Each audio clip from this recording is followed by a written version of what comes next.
नमामीशमिशाननिर्वाणरूपं विभुं व्यापकं ब्रह्मवेदस्वरूपं निजं निर्गुणं निर्विकल्पं निरीहं चिदाकाशमाकाशवासं भजेऽहं निराकारमोङ्कारमूलन्तुरीयम्.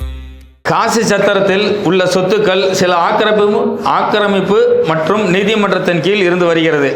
அப்படி இருக்கும் வகையில் இன்னும் நன்கொடை வாங்கி பல இடங்களில் கட்டிடங்களை கட்டுவோம் என வாக்குறுதிகள் அளிக்கின்றனர். இதில் உங்கள் கவனம் மீட்பதிலா புதியதை உருவாக்குவதிலா?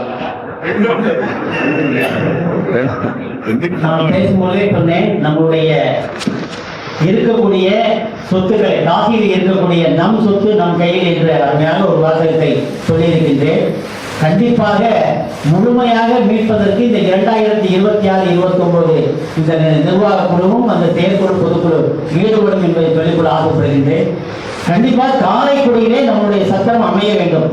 எவ்வளவு சத்திரங்கள் வடநாட்டிலே இருக்கின்றது.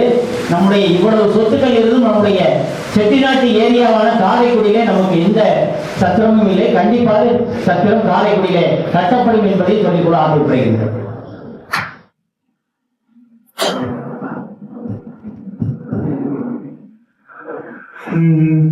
சீர்திருத்தப்படணும் அப்படிங்கிற நோக்கத்துல ஒரே ஒரு நோக்கத்துல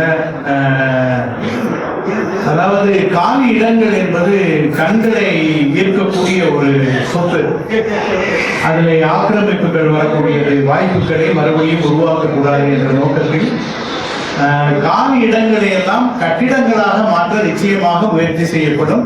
அது கட்டிடங்களாக மாற்றும் பட்சத்தில் அது வரி விதிக்கப்பட்ட ஒரு சட்ட ரீதியான சொத்தாக மாறி நமது வருங்கால இளைஞர்களுக்கான ஒரு தொந்தரவுகளை குறைத்துக் கொடுக்கும் என்பது என்னுடைய நம்பிக்கை. அதனால புது நிலச்சொத்துக்கள் வாங்கப்பட எந்த முயற்சிகளும் எடுக்கப்படாது.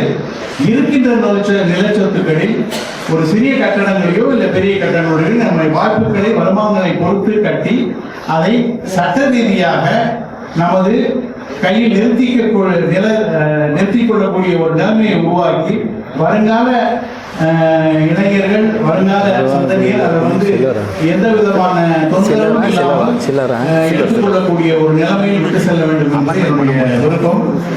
அதை நோக்கி தான் நம்ம பயணிப்போம். காலியிடங்களும் இருக்கின்றன, கட்டடங்களும் இருக்கின்றன. கல்கட்டாவில் உள்ள கட்டடத்தை மீட்பதற்கு பெரும் முயற்சி எடுக்க வேண்டும். வந்தாலும் கல்கட்டா சொத்தை மீட்டு அதை நம்ம கொண்டு வரணும். அதுல பெரிய கட்டடங்கள் மீட்டதுக்கு அப்புறம் அந்த கட்டடம் கட்டி அதை வருமானத்தை பெருக்கணும். அதுக்கு நம்ம துணையை வாங்கி பண்ணலாம். நன்றிண்ணா.